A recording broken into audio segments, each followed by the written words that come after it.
Bolalaringizdan ham yaxshiroqligimni isbot qilaman degan bunaqangi ayolga har doim boshqa pretendent topiladi. Kimdir ishdan baxt topadi, kimdir shunchaki uyda o'tirib onaligidan shu bolalarga shirin shakar ovqatlar qilib, uylarini tartiblab, erini kutib olib mazza qiladi-da. Juda ham ko'pchilik ayollar o'zini solishtiryapti. Bor ayoli zerikkanidan ishlaydi. Assalomu alaykum hurmatli kuzatuvchilar. Bugun biznes va oilani balansda ushlash mavzusida podkast tayyorladik. Podkastni 10 yillik ish tajribasiga ega ilmiy psixolog Diloram Alimova bilan birgalikda o'tkazamiz. Assalomu alaykum Diloram opa, xush kelibsiz. Va alaykum assalom. Assalomu alaykum sizlarga ham. Xushvaqt bo'ling.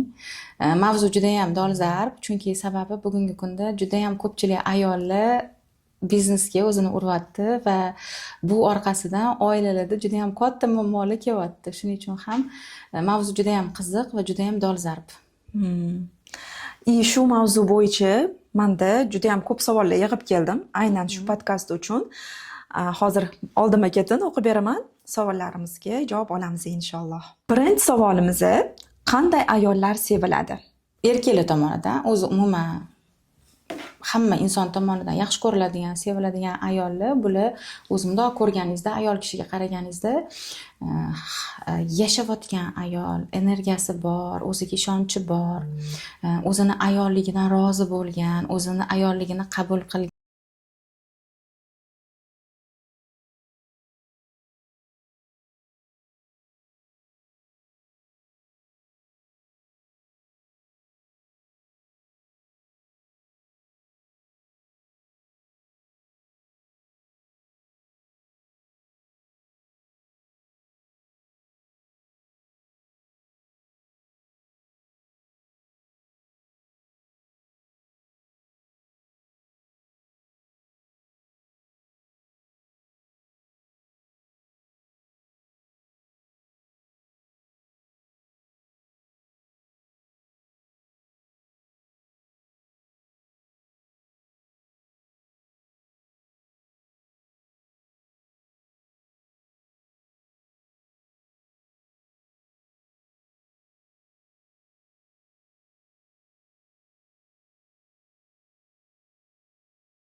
kabi tortiladi. Keyingi savolimiz: ayollar aslida pul uchun ishlaydimi?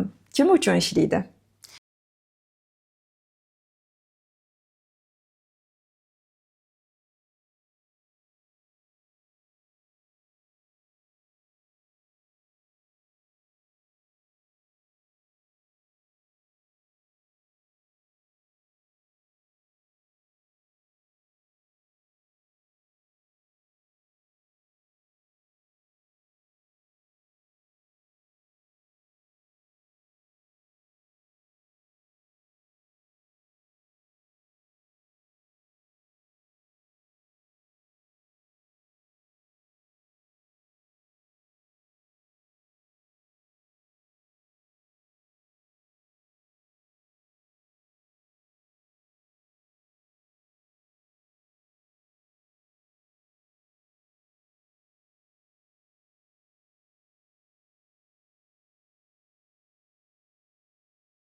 endi ko'proq o'sha aynan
yani ayolligida uni ayol kishi oilada bo'lgan har doim va erkak kishiga bo'lsa rivojlanadi, asrlar mobaynida rivojlanib erkaklar har zamonda har xil bo'lgan. Erkaklarda hozirgi kunga kelib asosan birinchi ularni potensiali ular shaxs sifatida rivojlanishi kerak. Oliy ma'lumotli bo'lish kerak. Shu uylanishi uchun hamma sharoitni yaratib qo'yish kerak. Hozirgi shunaqa talablar katta bo'lib ketyapti-da, rivojlanayotgan sari erkaklarga ham talab katta qo'yilyapti, ayollarga ham talab katta qo'yilyapti, lekin to'g'ri har bitta inson o'zini rizqi deb aytamiz bizani e'tiqodimizda bu shunaqa qaraladi, lekin baribir rivojlanayotgan zamonda yashayotganingizdan keyin talablar ham o'sadi-da va o'sayotganda o'zini anglagan, o'zini bilgan, o'zini tushungan, rostdan baxtli oila quraman, rostdan oilamga men xavfsizligini ta'minlab beraman, moliyaviy taraflama tirgak bo'laman degan erkaklar birinchi navbatda shaxs sifatida rivojlanadi. Ayollar bo'lsa, ular birinchi oilasini rivojlantiradi. O'zimdoq qaraydigan bo'lsangiz, zo'r biznes egalari ayollarni qaraydigan bo'lsak, oilasida o'sha har xil mana biznes egalari bor-da ayollar, kimdir yetishmovchilikdan biznes qilgan, qiyinchilikdan biznes qilgan ayollar bor. Kimdir esa shunchaki men ideya, g'oya paydo bo'ldi, bu g'oyani biznesga aylantirib, hobbi bo'lgan boshida, shu hobbisini biznesga aylantirib, juda ham katta, mana Safiyani oladigan bo'lsak, misol uchun, juda ham katta biznesga aylanib ketdi-da va bunaqalar juda ham ko'p.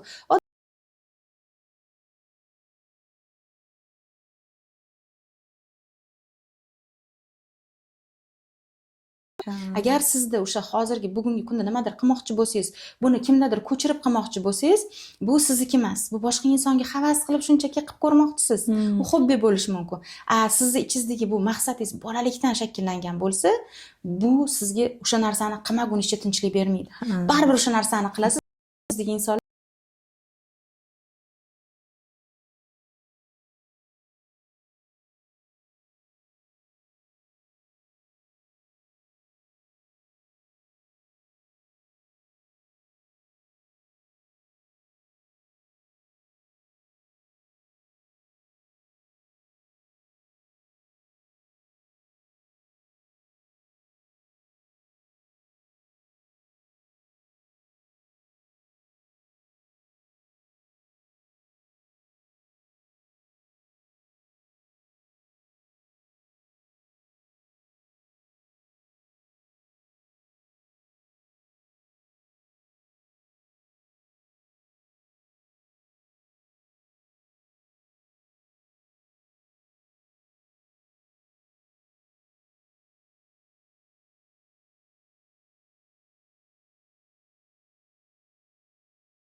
balansini yaxshilab qilib ketaman desangiz, oilangiz qolib ketadi. Qanaqa qilib birgalikda olib borsa bo'ladi? To'g'ri.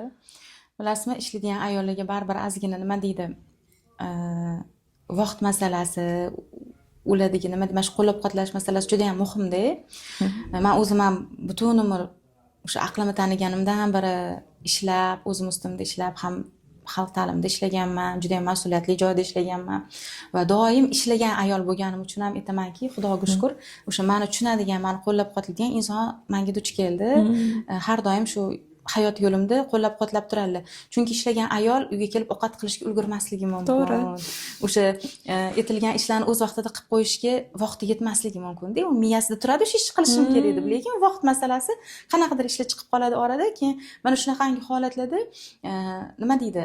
Ozgina qo'llab-quvvatlash juda ham katta rol o'ynaydi. Endi bu narsani balansda saqlash uchun albatta har bitta ishlagan ayollar, o'sha biznes qiladigan ayollar o'zi time management degan bir bizda psixologiyada narsa bor, bilsangiz, yo'nalish bor-da, dastur bor. Mana shu dasturda ayollar har bitta ishini rejalashtirib oladi. Ishiga qancha vaqt ajratadi, oilasiga qancha vaqt ajratadi. Va bilasizmi, buni balansda saqlash uchun eng birinchi navbatda sizni xonadoningizdagi a'zolaringiz baribir siz yaqin insonlaringiz muhim hisoblanishadi-da. Va siz ular bilan qanchalik yaqin bo'lib, emotsional ular bilan bog'lanib, ular bilan o'tkazayotgan vaqtingizni sifatli o'tkazsangiz, mana turmush o'rtog'ingiz oldida ayol bo'lasiz, rafiqasi bo'lasiz-da, bo'ldi.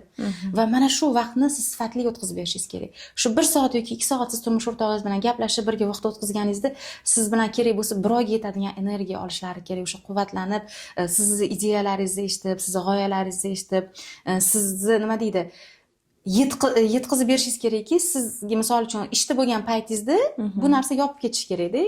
O'sha 2 soatga vaqtingiz. Bu aytiladiki, sifatli vaqt o'tkazish deyiladi. Farzandlaringiz bilan vaqt o'tkazayotganingizda faqat ona bo'lasiz. O'ynagingiz kelsa o'ynaysiz, kitob o'qiyilsa kitob o'qing, multik ko'ringilsa multik ko'ring. Shu butunlay bolaga o'zingizni bag'ishlang. 1 soat vaqtingizni farzandingiz bilan mazza qilib o'tkazing-da. O'sha 1 soatda onam yonimda o'tirdilar, mazza qildim. Yaxshi ham shu onam borlar. Onam meni yaxshi ko'rar ekanlar deydi. Bizda ayollar nima qiladi? Ishlayotganlar ham, uyda o'tirgan ayollar ham idish yuvadi-da, bola kelib, "Oyi, mana buni qarang" yoki nimadir savol bersa, to'xtab tur, borib tur, idishimni qilib olay, idishimni yuvib olay, yoki serialni ko'rib olay, yoki kitobimni o'qib olay. Mana shunaqada. Bolaga sizga e'tibor talab qildimi, sizdan yordam so'radimi yoki sizga reaksiya qilganda bola siz qayta reaksiya berishingiz kerak. Juda ham muhim hisoblanadi. Va bu bolani kelajakda muvaffaqiyatiga, omadli bo'lishiga, o'ziga bo'lgan ishonchiga rosa katta ta'sir qiladi. Oddiy bizani kundalik hayotimizdagi holatlar, odatlar. Va qaynonasi bor kelinlar, ishlaydigan kelinlar, shu qaynonasiga ham kelinligini qilib berish kerak vaqtida. Ozgina bo'lsa ham uni ham mana to'ydirib qo'ysangiz, bu o'sha rollaringizda, sizda ayollik rollari bor. Mana shu rollarini ishdan tashqaridagi vaqtida, chunki uni asosiy boy aytganimdek asosiy vazifasi oilani nima deydi? Oiladagi muvozanatni saqlash, eng birinchi navbatda o'sha ayolligini, onaligini, rafiqaligini rolini o'ynab berish. Karyera qilish, biznes qilish, ish bu eng oxirgi o'rinda turadi ayollarda. Erkaklarda bo'lsa bu birinchi o'rinda turadi. Ular pul topish kerak, ular mas'uliyatni olish kerak va oilasini xavfsizligini ular ta'minlash kerak. Va juda ham ko'pchilik ayollar endi bu hamchi mana, endi hamma ayollarni demayman, chunki o'zimizda ishlab, psixolog bilan ishlab, psixoterapiyadan o'tib, o'zini ishlagan ayollar juda ham ko'pda. Haqiqiy ongli ravishda ishlayotgan ayollar. Ular o'zini ustida nima deydi, aynan psixolog bilan prarabotka qilmasdan men bu bolalikdagi salbiy tajribalarini, ya'ni u psixotravma deyiladi psixologiyada. O'sha tajriba noto'g'ri yo'nalishda ularga og'riq bergan tajribalarni ishlamasdan turib, ular o'sha og'rig'ini yopish uchun ishlayotgan ayollarda boshqacha bo'ladi.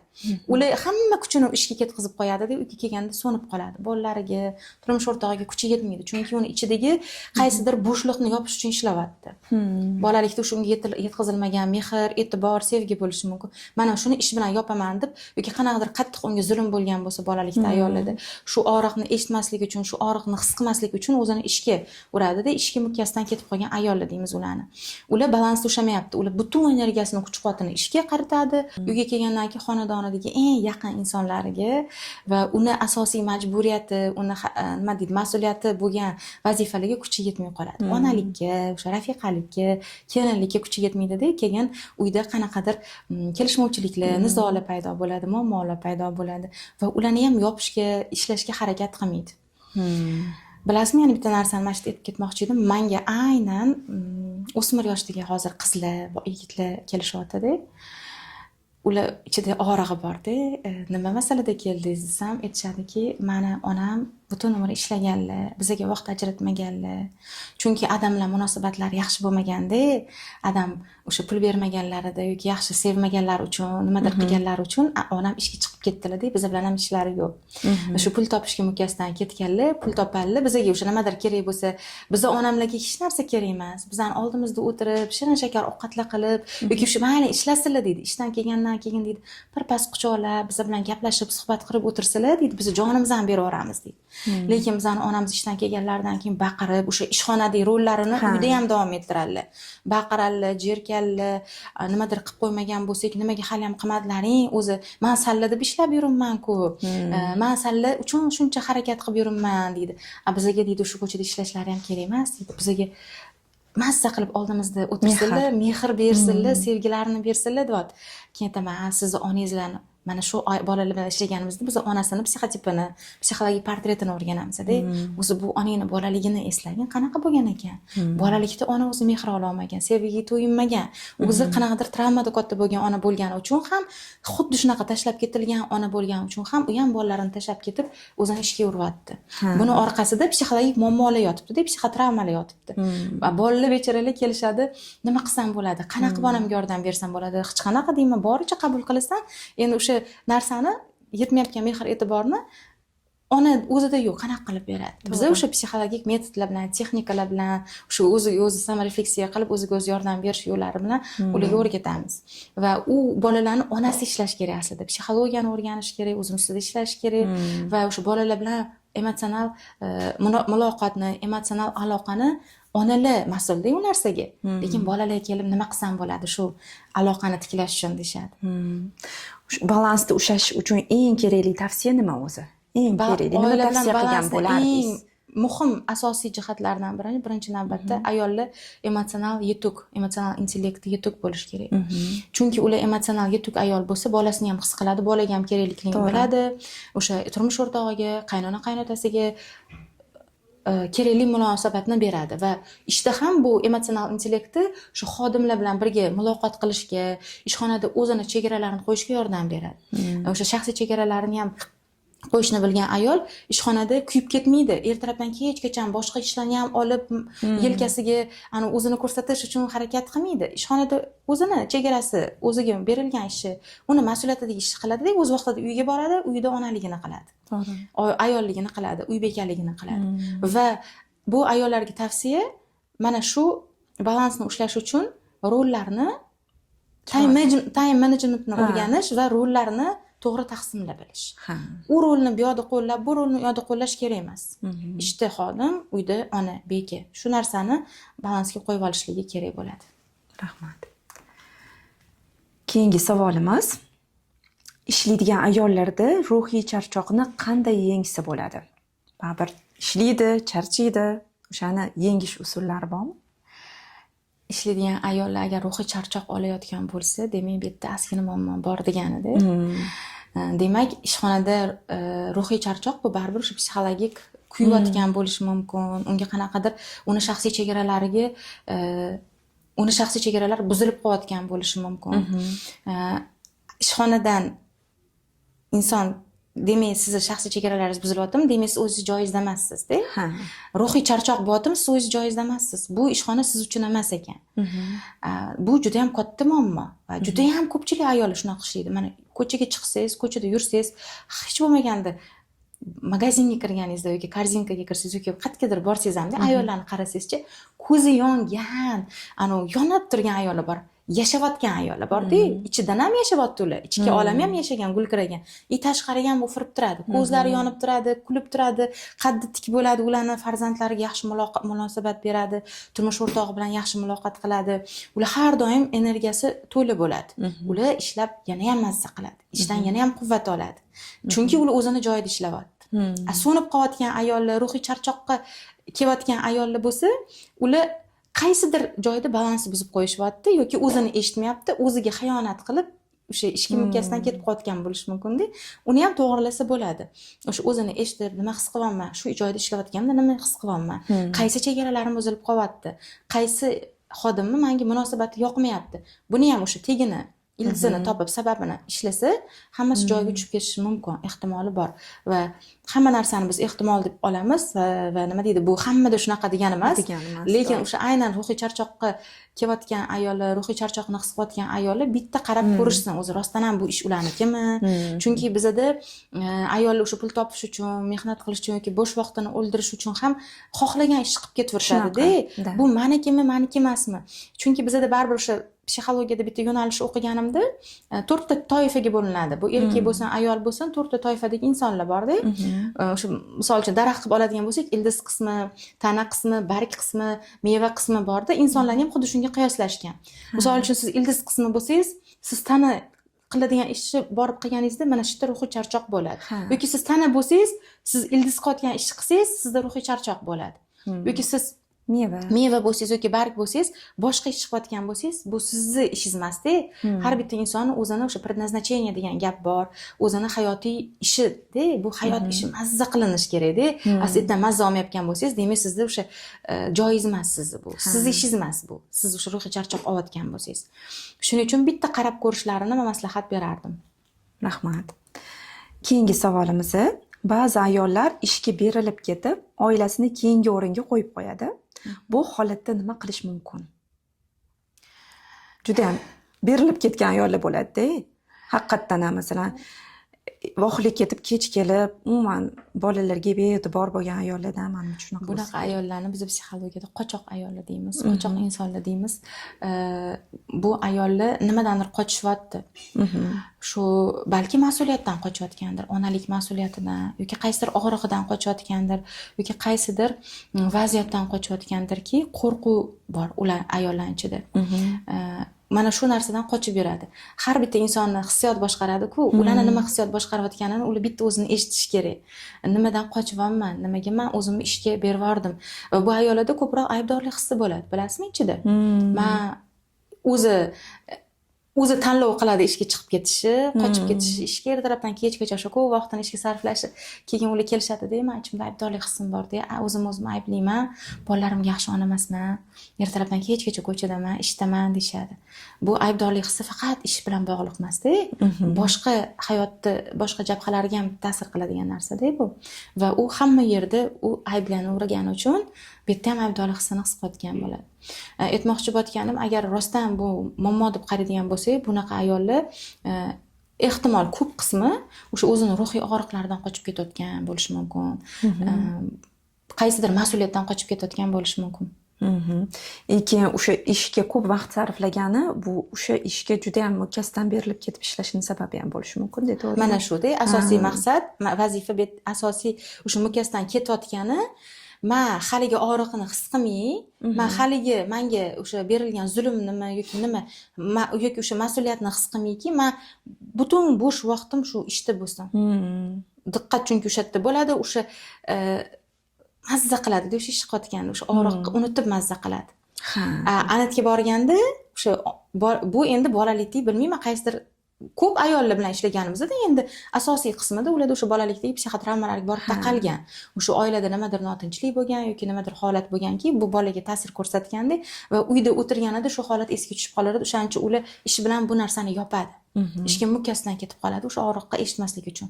Sandig'ini yopib qo'yadi, sandig'ini chekka solib.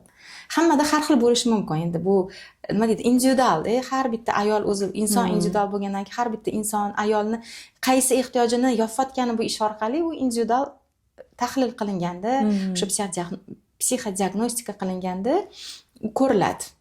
Ildizi sababi nima ekanligi. Ya'ni ko'pchilik sabablardan, asosiy sabablardan birini shularni deb men bilaman. Tajribada uchragan sabablardan biri.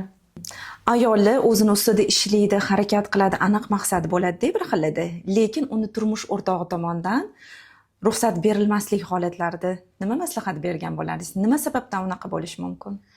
Bilasizmi, buni sababi umuman o'z psixologiyada biz o'sha odamlarni skaner qilamizda, tahlil qilamiz va bilamizki, bizada o'sha erkaklar ham, ayollar ham emotsional yetuk, katta inson pozitsiyasida yashaydigan ayollar bor, erkaklar bor va shu ruxsat bermaydigan erkaklarda ularda o'zini travmasi bo'lishi mumkin, o'zini og'rig'i bo'lishi mumkin. Emotsional yetuk inson, psixologik salomat erkak ayoliga ishonadi, ayolini qo'llab-quvvatlaydi, ruxsat ham beradi. Potensialni ko'rib turibdi, bormi, mayli ishlab ko'rgin deydi. Chunki to'rtta devor ichida o'tirish ham o'z emas. Erkaklar bir kun o'tirib ko'rsa, qochib ketishadi ular. O'zi depressiyaga tushadi, yolg'izlik qiyin-da baribir. Va hozir mana aynan bugungi kunda endi hozir ham shunaqangi katta ko'ramiz, o'sish bo'lyapti, rivojlanish bo'lyapti, juda ham va katta o'zgarishlar bo'lyapti-da. Bu narsani o'sha emotsional bola pozitsiyasida yashayotgan erkak kishi mana bolalikda uyda o'tirgan, onasi uyda o'tirgan kunga qarab, xuddi shu narsani ayoliga ham nisbatan qo'llashni xohlaydi. Bu proyeksiyalar, endi psixologiyada proyeksiya deyiladi, o'sha uni ichki olami bola erkak kishini o'ziga ishonchi pastligi, o'zini ishonchi pastligida hozir bu ko'chaga chiqib ketsa, mendan yaxshisini topib qolsa, meni tashlab ketishi mumkin degan qo'rquvi bo'lishi mumkin. Ularning ham orqasida o'sha onasi bilan bo'lgan yechilmagan konfliktlar, o'sha onasi bilan bo'lgan nizolar, psixologik qanaqadir holatlar bo'lishi mumkin. Shuning uchun ham endi bu yerda nima deydi? Qiyin holat, to'g'ri, bunaqangi holatlar, lekin baribir agar ayol kishi rostdan o'zi o'sha ustida ishlab, o'zi shu narsani xohlasa, nima deydi? Oxirigacha kurashadi u ayol. Kurashganda ham qanaqa o'sha erini tushunib, eriga tushuntirib, birgalikda boshida birga borib shu ishxonaga ko'rsatib jarayonlarni misol uchun. Chunki u ayollarning qo'llab-quvvatlanishi yoki mana bu yerda ham agar eri o'sha emotsional yetuk bo'lmasa, ayol kishi kuchliroq bo'lyapti-ku psixologik taraflama. Bu yerda emotsional ona bola bo'lib qolyapti-da, bir-biriga tushunasizmi? O'sha ayol kishi endi ozgina o'zini ustida ishlagan ayol baribir psixologiyani o'rganadi. Nimaga meni erim ruxsat bermayapti deydi, uni psixologiyasini o'rganishni boshlaydi. Va ko'radiki, bu infantil pozitsiyasidagi katta inson-da, yosh bola, ichki olami yosh bola, hali ham qo'rqib qolyapti, men uni tashlab ketaman degan qo'rquvi bo'lishi mumkin. Mana shuni sekin-sekin eri bilan ham gaplashib, uni ichidagi shu og'riqlarini eshitib, tushunib, bilib va unga mos yo'nalish qilib, aslida har bitta insonni erkak bo'lsin, ayol bo'lsin, farzand bo'lsin, qaynona bo'lsin, qaynota bo'lsin yoki ishxonada xodim bo'lsin, rahbar bo'lsin, hamma insonni yo'liga, qalbiga yo'l topish mumkin. Uni psixologiyasini bilsangiz, uni haqiqiy portretini bilsangiz, o'sha inson mana temperamenti qanaqa, xarakter tipi qanaqa va qanaqa og'riqlarni yashab o'tgan bu inson va u qaysi ehtiyojni yopgisi kelyapti. O'zi hamma narsani yechimi kaliti sevgi, muhabbat, mehrda orqasida. Mana shu narsa muhim hisoblanadi. Erkak ham nimadir yetmagan, shuning uchun ham shu narsa bilan yopayotgan bo'lishi mumkin. Yechim bor, hamma narsani yechimi. Ayollar o'sha o'zini ustida ishlayotgan ayollar, aynan psixologiyaga kirgan ayollar bilishadi buni. Yechim borligini. Rahmat, zo'r. Hamma biznes qiladigan ayollar o'zini baxtli his qiladimi? Baxtli his qilishsa kerak. Bilasizmi, ayollik holatini, ayollik latofatini, o'sha ayolligini saqlab qolgan ayollar baxtli bo'ladi albatta. Chunki ular biznes qilayotganda ham ayolligini esdan chiqarmaydi. Ularda har doim o'sha xotirjamlik, ayollik nima deydi? Ayollik jozibasi deymizmi, o'sha kiyinishida ham, gap so'zida ham, o'zini tutishida ham, yurish-turishida ham o'shani saqlab turadi. Va albatta bunaqa ayollar baxtli bo'ladi. Biznes qilsa ham, boshqa qilsa ham, nima qilishdan, qaysi faoliyat turi bilan shug'ullanishsa ham ular baxtli, chunki ular o'zini ayolligini saqlab qola oldi. Mana shu ayollar o'zi baxtli hisoblanadi. Biznes qilsin, sport bilan shug'ullansin, farzandlarga onaligini qilsin, oilada, dugonalar davrasida qayerda bo'lishidan qat'iy nazar, ular har doim shu holatini ushlab qolgani uchun ham ular baxtli hisoblanishadi. Va shunaqangi ayollarni ham ko'ramizki, biznes qilgan ayollarni bilasiz, juda ham ko'pi ular erkaklashib ketadi. Ularning ko'rinishi ham, tashqi ko'rinishi, hattoki ovozi, kiyinishi, yurish-turishi ham qo'pollashib ketadi. Bu ayollar aslida o'zida ichidan baxtsiz ayollar. Ularda usti tashqi ko'rinishi ayol bo'lishi mumkin va ko'rinishi ham erkaklashib ketgan bo'ladi. Ularning ichida testosteron gormoni juda ham yuqori bo'ladi. Va bu ayollar o'zi bu statistika psixologiyada tahlil qilingan o'sha psixodiagnostikada o'zi tahlillarda natijasida aytolmaymanki, bu ayollarni o'sha erkaklarga bo'lgan munosabati yaxshi emas. Ular erkaklarni erkakligini tan olmayapti, erkaklarni qabul qilmayapti-da va shuni orqasida ular o'zini ayolligini tan olishmayapti. Erkakni tan olmagan ayol o'zini ayolligini tan olmaydi. bu erkak emas deyishadi-yu, mana qaysi erkak bo'lishidan qat'iy nazar. Men zo'rman undan. Men undan ham zo'rman, men undan ko'p pul topyapman, meni statusim bor deyishadi. Erkak kishi qaysi kasbda bo'lishidan qat'iy nazar, nima ish qilishidan qat'iy nazar, hattoki uyda o'sha ish qilmasdan yotsa ham u erkak bo'ldi. Erkakmi bo'ldi. Ko'rinishidan erkak, uni erkak deb qabul qilasiz, tan olasiz, unga rozi bo'lasiz. Shundagina siz o'zingizni ayolligingizdan mamnun bo'lishingiz, rozi bo'lishingiz mumkin. Mana shu yerda juda ham bu yerda endi psixologiya yotibdi-da, chistaya psixologiya deydi-yu. O'sha ayolni o'sha o'zini ayollik holatini saqlab qola olmagan ayollar juda ham baxtsiz ayollar. Chunki o'zidan ham norozi, erkaklardan ham norozi, biznesdan ham norozi, hammadan norozi bo'lib yashashadi ular. Baxtli ayol nazorat qilmaydi erkagini, birinchi o'rinda nazorat qilmaydi. U faqat nazoratini, diqqatini o'ziga qaratadi. O'sha o'zini kayfiyati har doim joyida bo'lishi kerak, hislari har doim stabilroq bo'lishi kerak. Bolalari bilan har doim sog'lom munosabatda o'sha baqir-chaqirlasiz, urush janjallasiz, xotirjam, chiroyli hayotni olib borish uchun ayollik holati muhim hisoblanadi. Ayollik holati shu o'zini his qilishi, o'zini xotirjam his qilishi, o'zini erkin his qilishi. Shundoq qaraganingizda, "Voy, mana bu ayolni qarang. Ko'zlari quvonib turibdi, ko'zlari yonib turibdi. Shunaqangi zo'r energiya taralyapti bu ayoldan" deymiz. Quyosh ayol ekan deymiz. Mazza qilasiz ayollar bilan gaplashsangiz, baxtli ayollar bilan gaplashsangiz, rostdan mazza qilasiz. U uy bekasi bo'lsin yoki o'qituvchi bo'lsin yokida qaysidir kasb egasi bo'lishidan qat'iy nazar, shu baxtli ayol bo'lishi ufurib turadi. Baxtliman deb turadi ichidan. Shunaqa narsa bu yerda. Haligi ayollar shu biznesda baxtliman deb ko'rsatishga urinishyapti. Men zo'rman deb aytayaptimi, demak u ichida nimadir og'rig'i bor, nimadir yopyapti. Biz hammamiz individualmiz, hammamiz o'zimiz uchun idealmiz, hammamiz o'zimizni boshqa insonlar bilan emas-da, o'zimiz bilan solishtirishimiz kerak.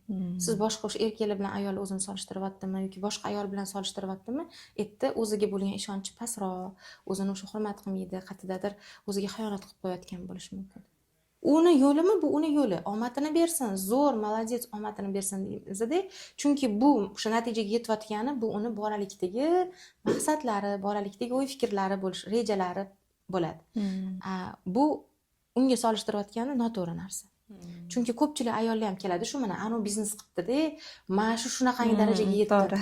Men ham shu biznes qilib shuncha pul tikdim, lekin men nimagadir mana shu nuqtadan qimillamadim. Menga coaching qilishingiz kerak. Keling, men ham shu nuqtaga yetib borishim kerak deyshadi.